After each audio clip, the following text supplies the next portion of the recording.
I think that before we get into the detail of the DSH project, it's very, very important to understand the context in which this project is happening and the priority that government has given to this specific investment. Every day since I became Prime Minister, I'm focusing on three fundamental streams. So three things that I work on every single day, and I don't have the benefit of fixing one before I can get to the other one. So if we had a path to follow, a critical path to follow, I probably would have had one taking place before the other.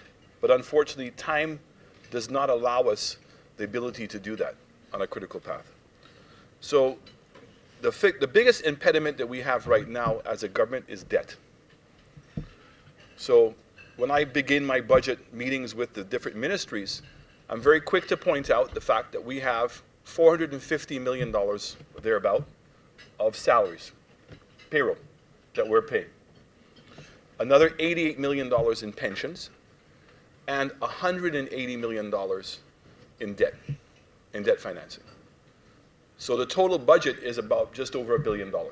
So we're already at $800 million. And we have not even started talking about road repairs, school repairs, running your hospitals, your police, your judicial system, nothing. So when I say that the country's broke, if the country continues going on the path where it's now borrowing money to pay salaries, borrowing money literally to do everything. In fact, when debt comes to an end, we've not had a sinking fund to pay off that debt. So it means all we're doing is rolling over the same debt and then accumulating more debt on top of that. The pending crisis is, do we believe that interest rates are going to stay the same, go down, or increase over the next 3 to 5 years? I think that wisdom has it that interest rates are going to go up. And that means that we have to have a greater sense of urgency to deal with the current debt situation. So debt financing now, outside of payroll, is the single largest expenditure item that we have. So according to the last IMF report, our debt to GDP is in the vicinity of 81 to 82%. And depends on how you define debt, whether you include your statutory agencies or not, that number could potentially be much higher. But in terms of the ability or the capacity of the government at its current revenue numbers to carry that level of debt, I would say to you that that's impossible. So we're broke. So being broke doesn't mean you don't stop spending money. Being broke means if you continue down this path that we are going to be in a lot of trouble. So what are your options with debt? One is we can restructure. So another problem that we have with our current debt is that 50% of our debt is in short-term instruments, in treasury bills.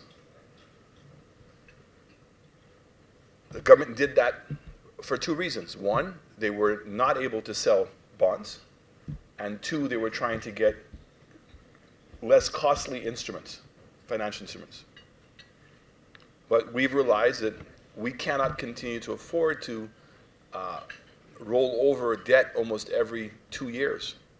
It makes the country extremely vulnerable. And so that we have to borrow more money from bond placements. The good news is in the last 6 or 8 months, we've now seen a bigger appetite for bonds in St. Lucia. In fact, we could have easily oversold the subscription that we had, but it comes at a cost of 7%. The second thing you want to do with your debt is to be able to pay down the debt. But to pay down the debt means you have to have surplus revenue to do that. And as I said, we've been running a deficit for many years, some larger than others, but every single year we're running a deficit. So taxes then becomes a way of being able to generate that revenue. And so the former government went on and increased all kinds of taxes.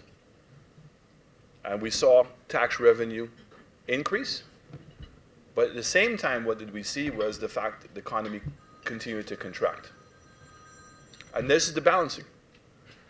We need to grow our economy, and the question becomes, what's going to fuel that growth?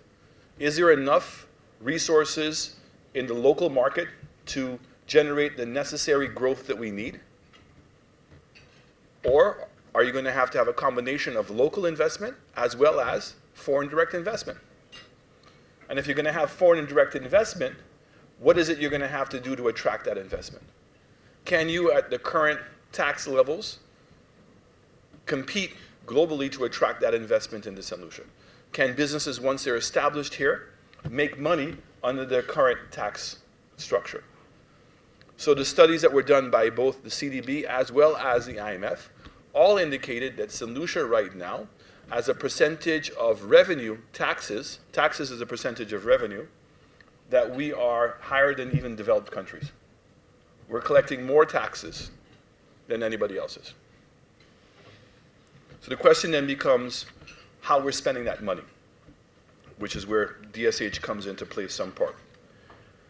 The second thing that I'm working on simultaneously is the civil service. I mean, I think all of us who are in business would look at your payroll, and if your payroll is almost 48% of your total cost, that if you want to see a marked difference in what you're doing, you need to focus on that 48%. The ability of us to reduce the amount of money that we're spending on the payroll is not very great. You know, we are in with unionized, we have long-term contracts, people are permanent members of the public service. So when you start looking at the number of people that are on contracts, there's not very much wiggle room that you have. So if you can't change the absolute number, then what you need to do is to focus on how can I make it more productive? How do I, if I'm going to spend this money, how do I make this that this is going to be an engine of growth for us? And this is why I don't just use the word modernization of the public service, but a re-engineering of the public service. If we take a very simple thing, permanent secretaries. Permanent secretary is supposed to be your CEO, your key governance person. And what we've seen over the years is what I call the bastardization of that position. One, in which technocrats have migrated into that position because it's the highest paid job in the civil service. And the worst thing to have is a technocrat in a position of governance. Because what happens is that they tend to now become the order givers, and the consultation with the technocrats is lost because they know what they're supposed to do.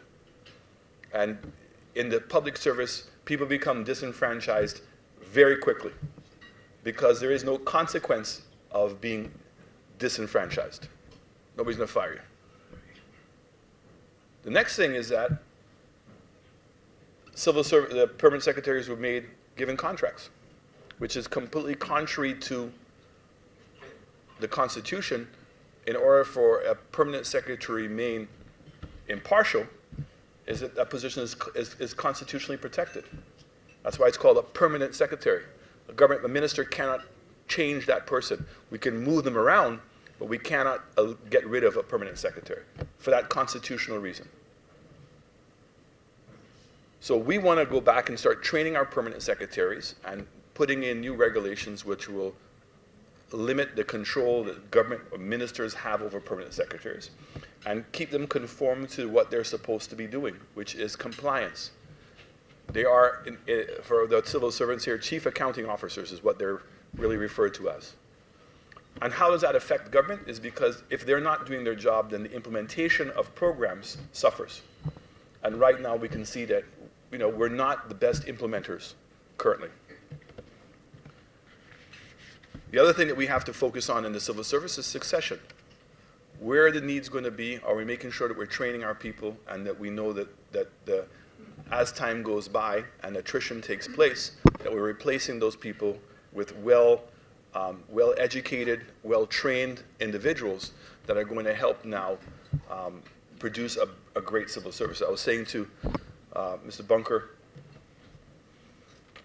I'm looking forward to the day where the public service celebrates our private sector. The public service goes, we have a fantastic private sector, and we think that they're one of the best private sectors out there. But equally, I'm looking forward to the day where the private sector is going to say, I love my public sector. I would not know how I could exist or how I could be successful without my public sector. But that's the relationship that we need in order to be able to be successful in the world today. The third arm that I'm working on is investment. I truly believe, my cabinet believes, my government believes, that to solve our problems, that we have to grow the economy. That $1 billion worth of expenditure and $1 billion US of GDP just is not sufficient to be able to carry the expenses that we have and to generate the basic human right needs that all our citizens so richly deserve. The question becomes, do you think that Saint Lucia can grow? Do you think that there's enough land here to develop, to grow? Do you think that there is a big enough market to absorb whatever we produce? And those are the questions you have to ask yourselves. When we asked ourselves that question, what do we look at? We look at tourism, that we have 3,500 hotel rooms. Put that in perspective. For those of you who've been to Vegas, the Aria Hotel is 4,500 rooms, one hotel. We're 3,500. The Caribbean, as an entire entity, is 1.5% of the world tourism. And Saint Lucia is less than 1% of the Caribbean's tourism. We get 150,000 US arrivals a year. Jamaica gets 750,000 US arrivals from New York, New Jersey, and Connecticut. Jamaica.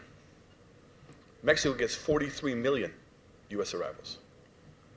And that includes people crossing by car. So the scope, in my mind, for growth in tourism is tremendous. I don't even think we're scratching the surface yet. Do we believe that we can grow in agriculture? We used to produce 120,000 tons of bananas. We're now producing 12. You know, we think that we can easily get back up to 60,000 tons, and there's a potential of bringing it back even higher than that. Cocoa. We used to produce 500 tons of cocoa in our peak. We're now producing 30. Great potential. A product in which we produce one of the premium cocoas of the world. So we're not as susceptible to price as some of the other commodities. And it's great if we're talking about climate change in terms of our environment. Our manufacturing sector is under pressure, but I still think that there's an opportunity for growth if we do a better job of negotiating our trade agreements. And if we are seeing our economy grow here and we focus on how we can make those linkages work, I think that there's growth potential. So the question becomes, how much growth potential do you think that there is? I think conservatively, Saint Lucia can easily absorb 10,000 hotel rooms. Easily. And while we're doing that, I don't think it's going to have any impact on what we're doing with agriculturally. I don't think it's going to have any impact. If anything, it's going to have positive impacts on agriculture and positive impacts on manufacturing. We believe that offshore financial services. Saint Lucia has been incredibly successful with our IBCs, International Business Corporations. We'll be announcing very soon the expansion of our IBC legislation through its regulations, which is going to encourage regional companies not only to have their offices here, but to have their headquarters offices in Saint Lucia. And all of a sudden now, if you think of a company having its worldwide headquarters in Saint Lucia, and the employment that that's going to generate, and the services that it's going to need in terms of accountants and our lawyers, and the impact it's going to have on our overall economy. So even if it's operating as an IBC, meaning in a tax-free environment, or a reduced tax environment because it's 1%, but the impact here is huge, and that's what we think Castries offers us. We think that Castries can be a catalyst for getting these companies to come here. With the headquarters offices, there's one big market, which is the financial market, but that financial market is going to require us to be able to get a very stable credit rating. So I don't think that I can honestly tell you that within the 5 years that we can change Saint Lucia's credit rating sufficiently to be able to attract offshore financial companies to Saint Lucia. I think we can improve it, but I don't think we can improve it to the point where they're going to come here. So the idea is, can we create a municipality? Can we create a designated area that can have its own credit rating? And that's some of the things that we're working on. So I bring that up to you because I'm getting to the DSH project. The DSH project was inherited by my government. It's a project that, if I'm not misunderstanding, 16 months or 15 months of negotiations had been taking place between Invest Saint Lucia and the DSH group. In fact, when they first came here, what they were interested in building was just a horse racing track. And that then grew to a bigger project. And the location, the original location that was designated for DSH was primarily driven by government, not by DSH. So the area by Beau-Saint-Jou and also using the mangrove, that's what happened.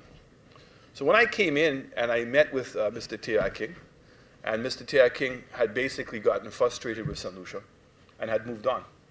So in fact, it was a businessman in another country who was showing him around, who said to him, look, there's a new prime minister in Saint Lucia. I know him. I think he's a great guy.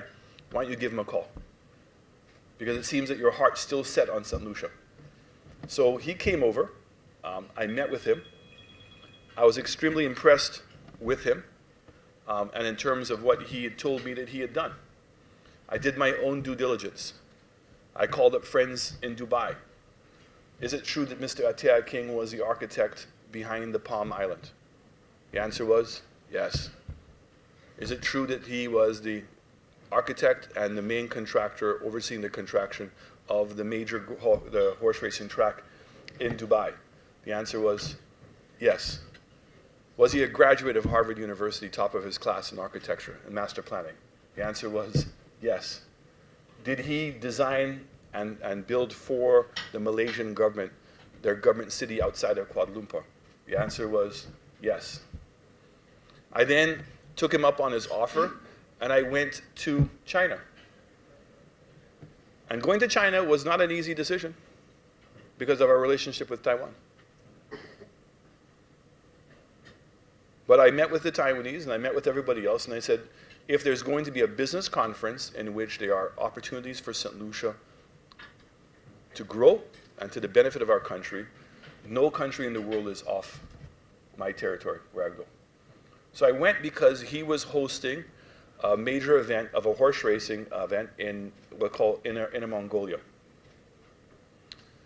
And this was an area in which the government of China had given him 6,000 acres of land and had given him a horse racing track that they had built for a celebration, an international airport, and they also built a monorail system, a fast bullet train that would be 2.5 hours to Beijing. So when I went there, who did I meet? I met with horse racing stables from Kentucky, Ireland, Australia, New Zealand, Singapore, Malaysia. And I started understanding what the China Horse Club was about. China Horse Club was a group of individuals who had a passion for horse racing. And so the membership is $1 million to be able to join the club. And they have over 300 members. And that group now has become the 9th largest syndicate of thoroughbred horses in the world. So they're the 9th largest owner of thoroughbred horses in the world. So I was sufficiently impressed that the people that I met were well established in their industry and had an incredibly high regard for Teo. And while Teo was a new entry into the market, what they loved about him is that he had some new vision for horse racing. And his biggest vision is for the legalization of horse racing and gambling, so I should say, of gambling in China. So currently the way that it works in China is you go to a horse racing track, but you buy a lottery ticket. So the machine picks your horse for you. You can't bet directly on a horse. And he believes that at some point China will open it up because, Chinese love to gamble. And it's very successful in Hong Kong, and it's very successful around the world. And what does he see the opportunity? There's 450,000 thoroughbred horses in the world today. He believes that China will have a demand for over 1 million for itself. So doing the project here in St. Lucia, and what he wanted to be able to do, he tried to do this project in China. But because the horse racing gambling was not available, the project has been stalled. And so he said, okay, let me go outside of China and build up a facility in which now this can become the model for when we want to do it in China. So that's why he chose St. Lucia. And he chose St. Lucia because we don't have major horse racing here. To go to a Barbados or go to a Trinidad or go to a Puerto Rico or to go to a Panama where horse racing is so established and try to create a new model would be extremely difficult. So coming here, it was fresh ground. And then in addition to that, he liked the fact that we were close to the international airport, so that when we now want to create a quarantine system, so the idea is that people can buy horses from North America, they can bring the horses here, they'll be here for 3 months on quarantine, and then they'll be exported over to China or to other parts of the world. So being in proximity to the airport was a big thing for him.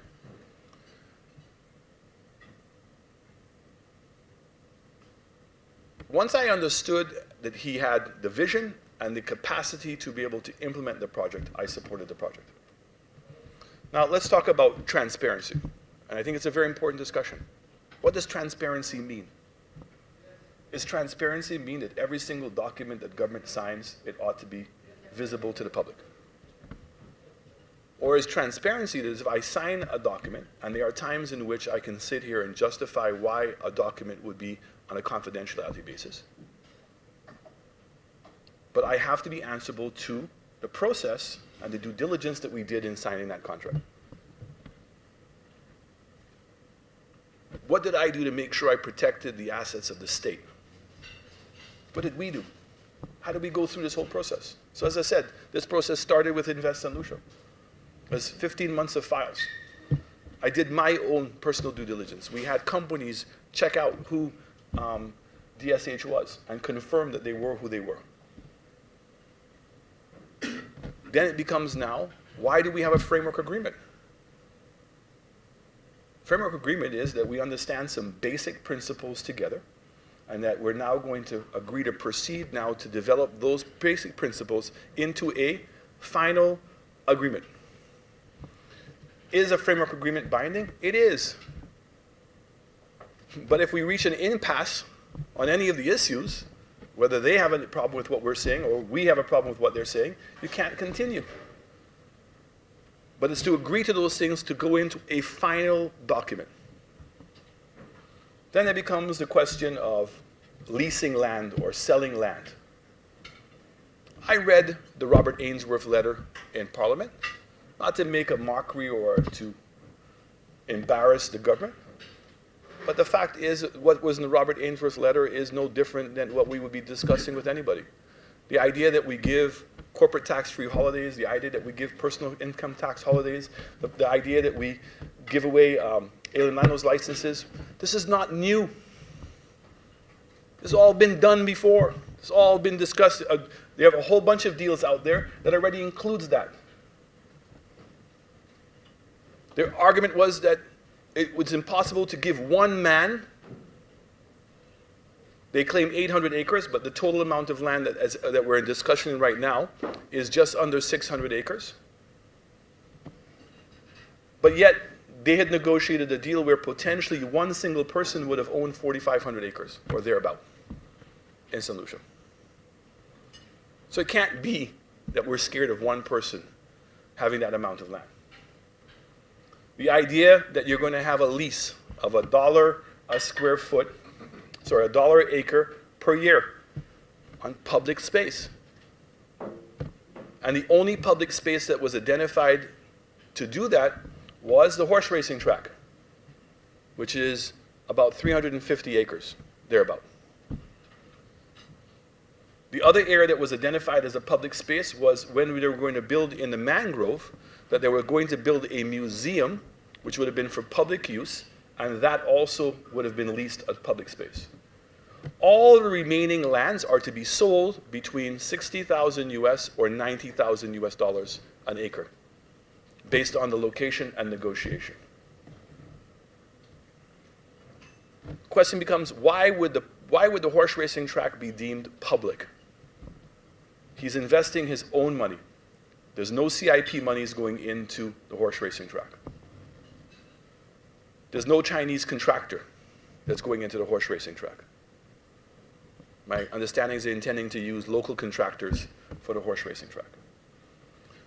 The full operating cost of the horse racing track is his. We're talking about maintenance of 400 horses in Saint Lucia. So the staffing, the food, and everything else that goes along with that. They're proposing to run horse racing every week, which will then be televised internationally and run as an international lottery.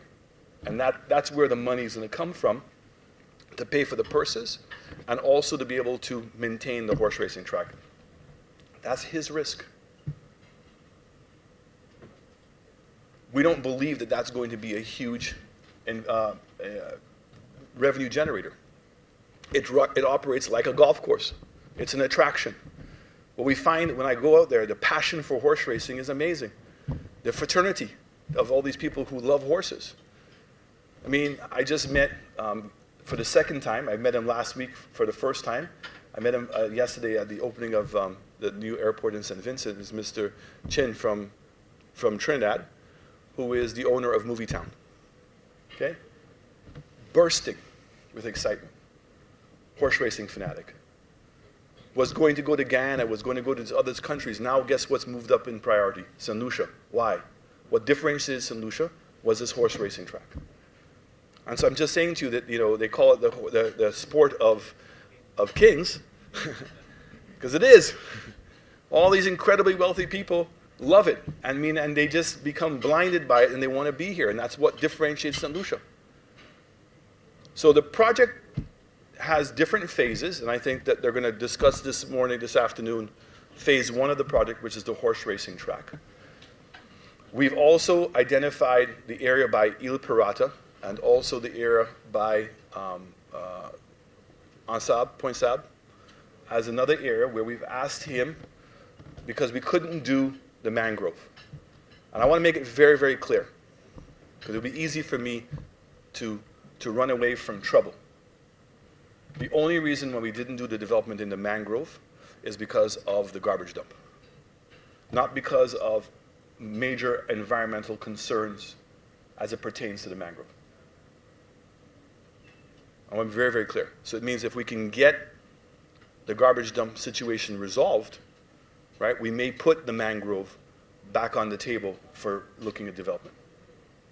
And I think the important statement here is that when you go and you look at Mr. Teo Aking's history, he's actually revered as one of the best architects in Asia, but more importantly, as one of the most green-sensitive architects in Asia. So he's not coming down here to destroy anything. In fact, we're the ones who have been destroying the mangrove. We've had a garbage dump for over 15 years seeping into the mangrove that's been killing the front of the mangrove. In fact, the plan that he had was to open up part of the mangrove to allow more salt water to be able to come in, cleaner fresh water coming in, and allowing the mangrove actually to grow even more. And in fact, put a museum in the middle of the mangrove in order that we can appreciate what a mangrove does and make it part of our tourist attraction. Something that we've not even done for ourselves.